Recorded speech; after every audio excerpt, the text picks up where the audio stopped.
Yudin will present us something about PeopleSoft. I think the title is not completely correct in the papers, but we will see. Thank you. Hello everyone, my name is Dmitry Yudin and I am cybersecurity expert in EuropeScan company. And a little bit about EuropeScan company. EuropeScan is business application cybersecurity provider. EuropeScan's primary mission is to provide smart solution to assess and protect European systems and business critical application from both cyber attacks and internal fraud. Today I would like to talk about some of well-known and not well-known security problems in Oracle PeopleSoft systems. PeopleSoft products are widely used in the public and corporate sectors. Therefore, they are very tempting, interesting targets for attackers.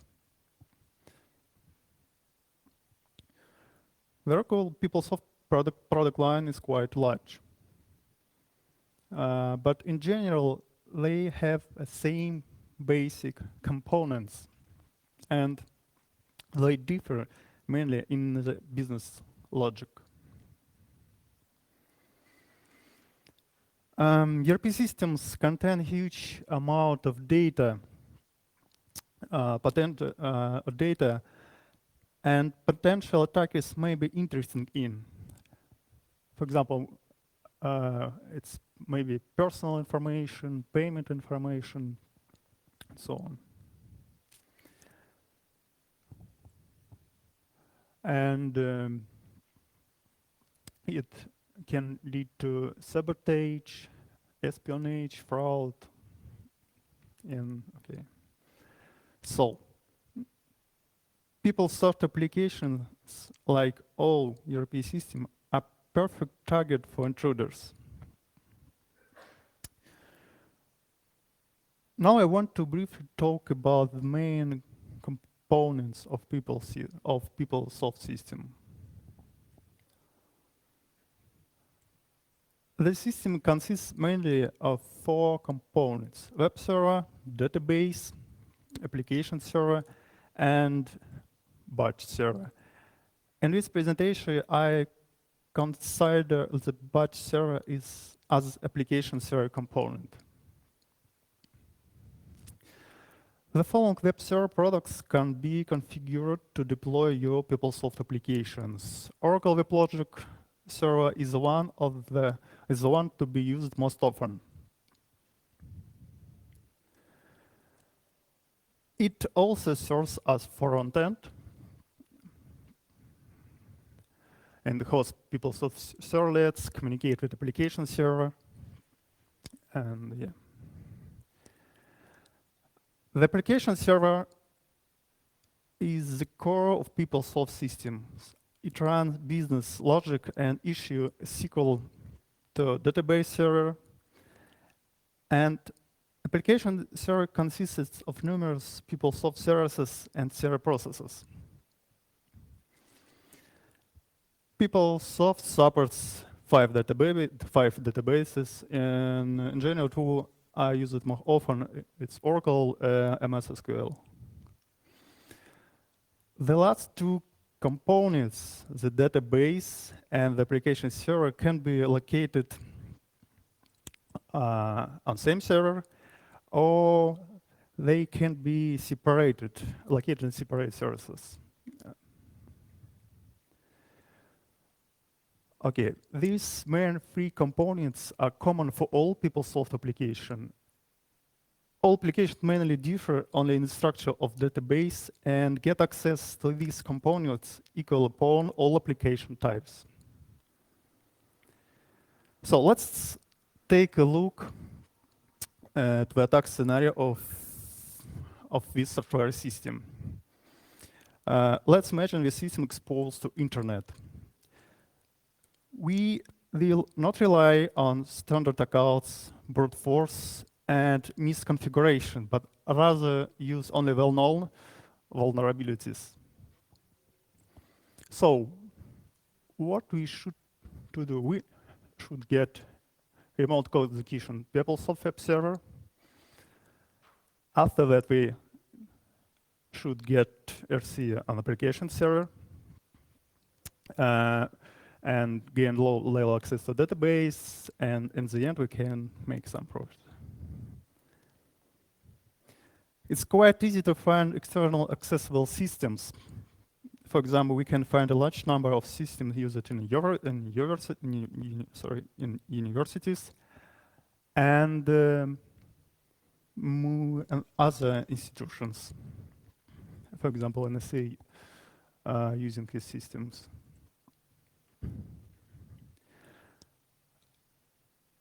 On the side of web server, there are several applications by default.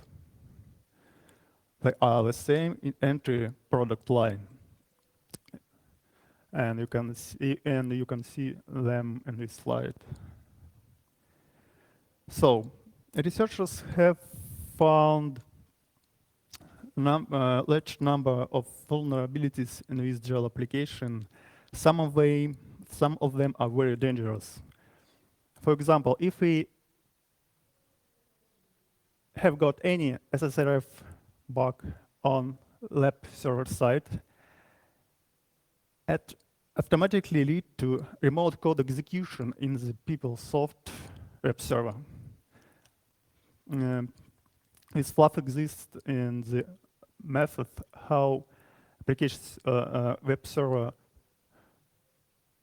work with internal components. One of them is exis. So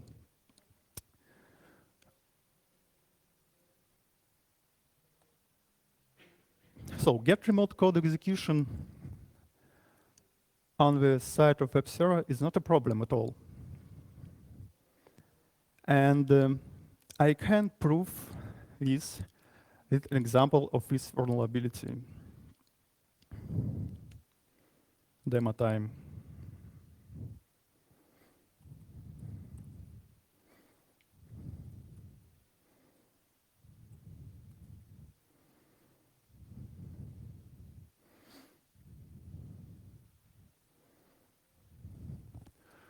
So,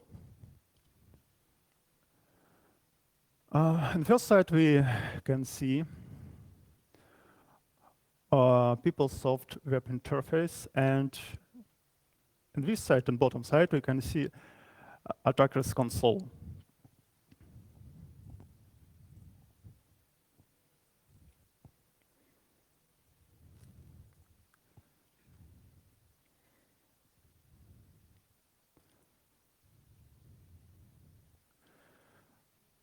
Now we can run help for this script, and arguments are very easy. It's IP address and port address of PeopleSoft system. I mean web server.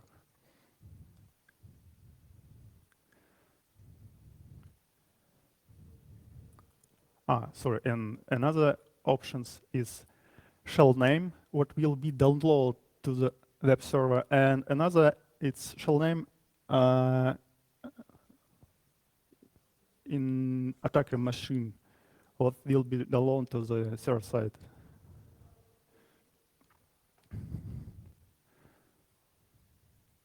So shell.gsp is shell what will download to server side.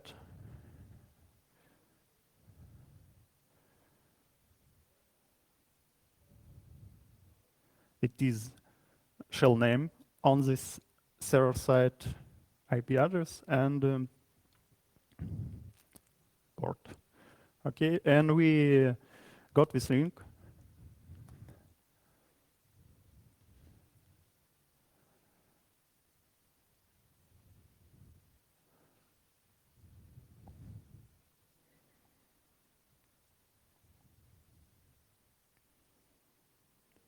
So it is a simple GSP shell. and we can run some commands. Okay.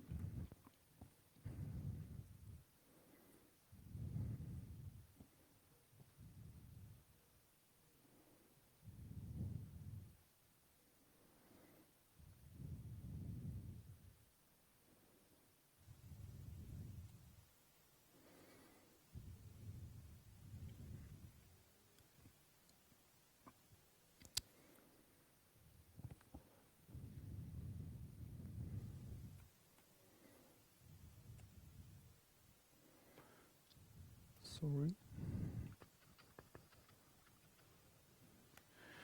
So it was with bug, and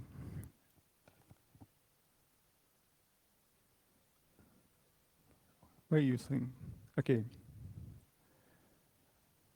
So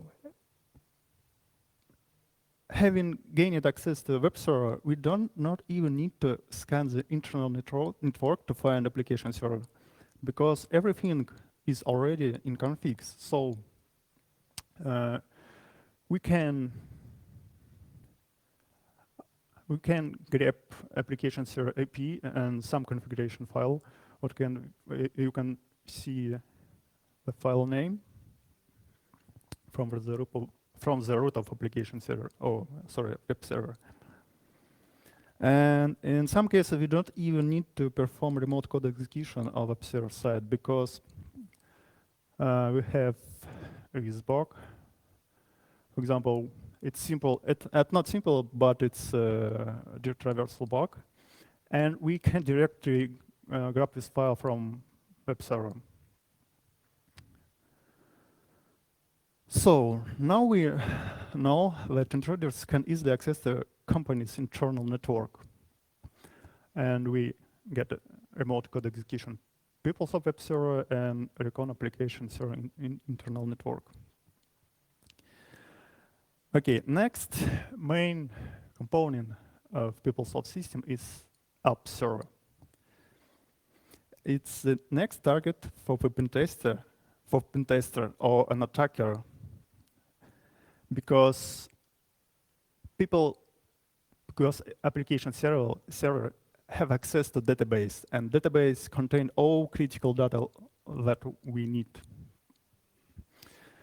A little bit not interesting theory. As I said, application server consists of numerous PeopleSoft services and server processes. You can see them in this slide. Most of them are open ports for common connection. And many processes means large attack surface, but most of them are binary native code applications. After research, we reported some bugs to Oracle, and now we're trying to write exploits for them, but now we don't have remote code execution on application server side.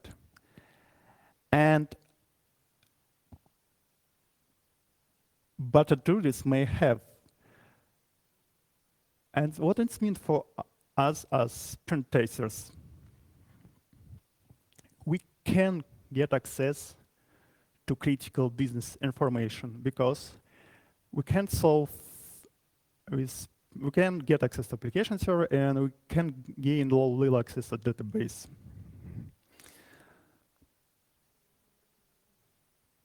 Yep. But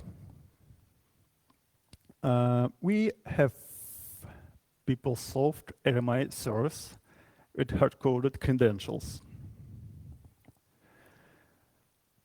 What is RMI service? Java RMI method invocation, roughly saying, is analog of RPC in Java world. And in general, the application server registers its RPC handlers in the RMI server. The client requests a specific handler from RMI server, and RMI server redirect client to application server and handle this RMI call. By using these services, we can get information like this: application runtime info, observed network statistic, blah, blah, blah, and the last, access to application server logs. And the last point can be useful because in some cases, access to application server logs can lead to leak of authentication tokens. For example, if debug logging is enabled on the server side. So now I want to show another demo.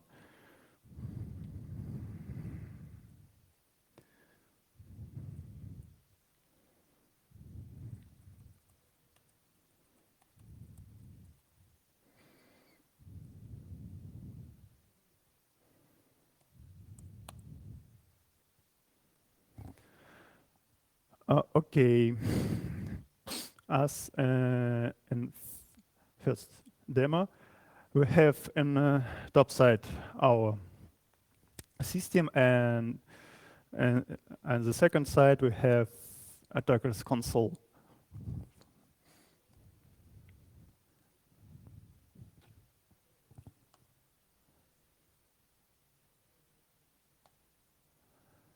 So what we did, first of all, we run our program, and this program accepts only two parameters. First of all, IP of our web server and the RMI port.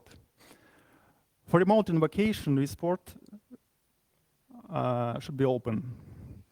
After that, we get list of access of application server logs from the service, from application server side. And now we can grab some application server logs. I sort them, and now we can easily read some of them.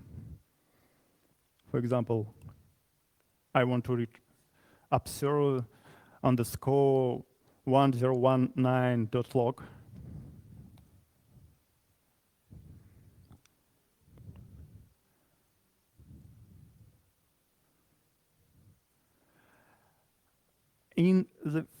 For example, in the top side, we can see if user logins in the system, attacker can get access for her or him tokens, because if debug mode is on, all tokens are logged in.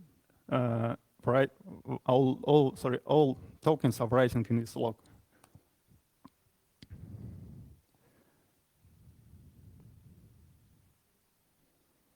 So, and as you can see, this big line, it's PeopleSoft authentication token, web authentication token.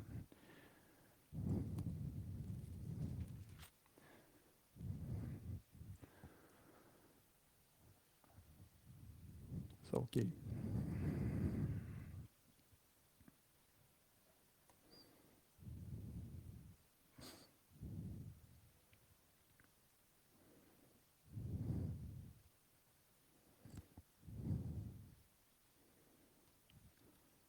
One second, please.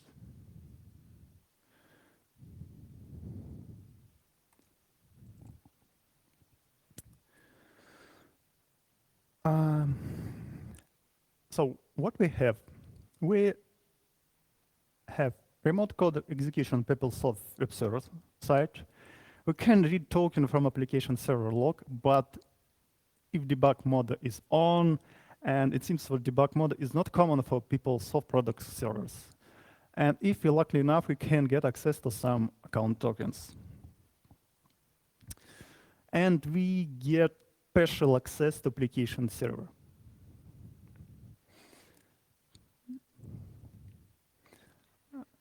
it's not enough to access the system. How we can improve our changes? And of course, we can try exploit another bug. Okay, another demo.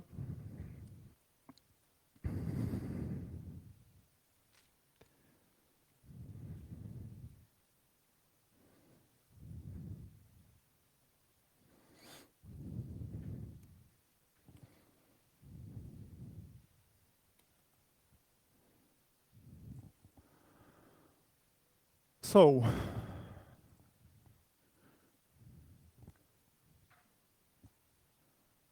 we have target system and attacker's console.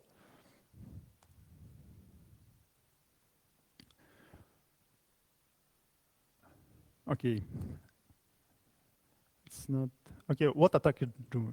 Now, I'm show two scripts exploit .py and extract credential.py.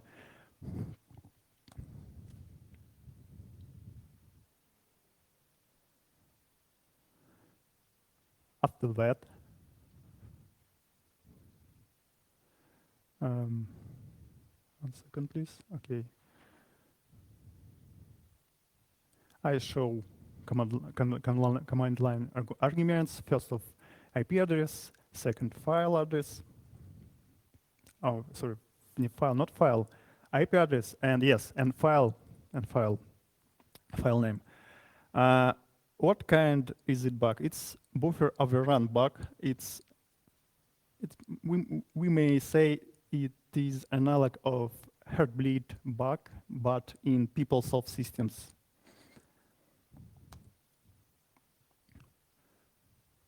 So we copy IP address and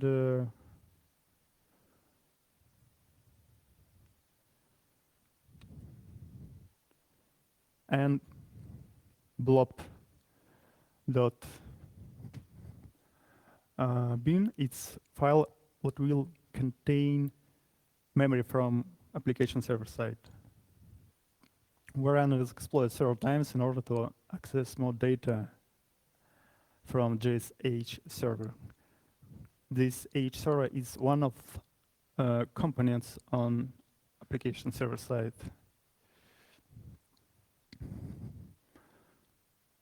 So we grab some memory from application server side, and it's about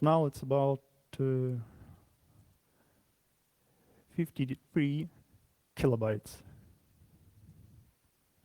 Now we may use next script, what's called extract credentials. It have only one argument. It's memory blob from application server side. And we have extracted authentication data from memory blob. How will buckets work? If users work with system, they produce, for example, they log in the system, produce some commands to application server side. Web server, using special protocol what called Jolt, connect the application server and produce request to application server. Every time when user produced with request, web server send encrypted credential to application server.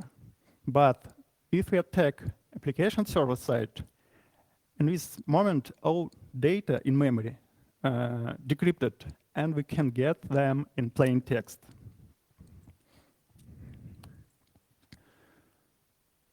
So it's all.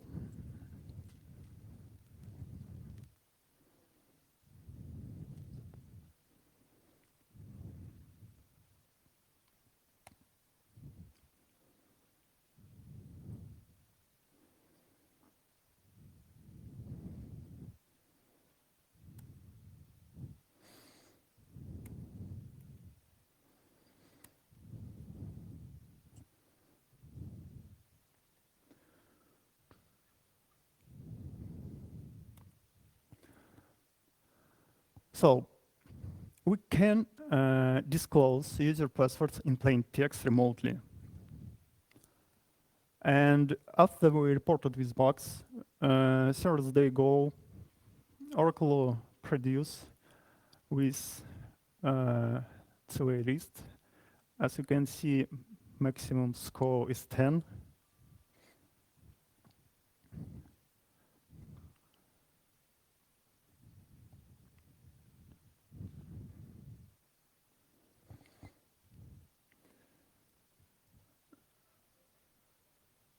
Okay, now attack scenario looks like this. Get access to PeopleSoft web server, icon application server, passive dump credential from application server, and collect usernames and password and found account with high business roles in the system. Okay, what if we had RC on the application server side? In this case, the main target of pentesting application server is this config ps application server.kfg. But values in this password are encrypted. Some critical values in this file are encrypted, as I say, and you can look how we can see it in this config. But we can easily decouple them using UBBGen utility one can be found in application server side. So if we can get access to application server side, we can use this internal utility to decrypt these configs. And them decrypt it very easily. As you can see in this screen. What interesting, it is interesting that UBBGen usage prompt doesn't show option for decryption and encryption. And I don't know why, because attackers or researchers can easily find this information. Maybe it's some, I don't know, security measures. I really don't know. Okay, after that, attacker or pentester will be interested in the following values from config file. PeopleSoft administrator is not very useful in pentest since it should not have access to business data. But the account connection ID is very useful for us because the access ID account is used by the application server to work with the entry database. Access to this account means access to all data in system.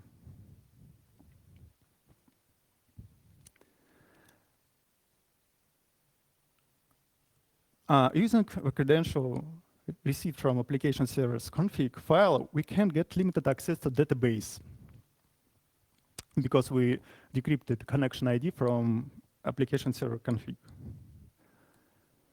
After this, we can perform this SQL request. These columns contain the necessary information to decrypt access ID. Okay, the written program what can decrypt access ID on application server side. So for using this program, we must download it to the server side and run from the server side.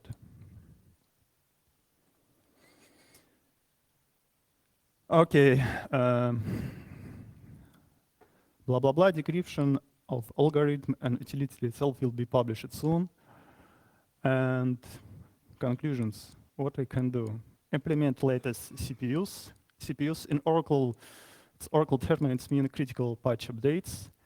And try, I don't know, perform external security audits. Thank you. If you have any question, you may ask me.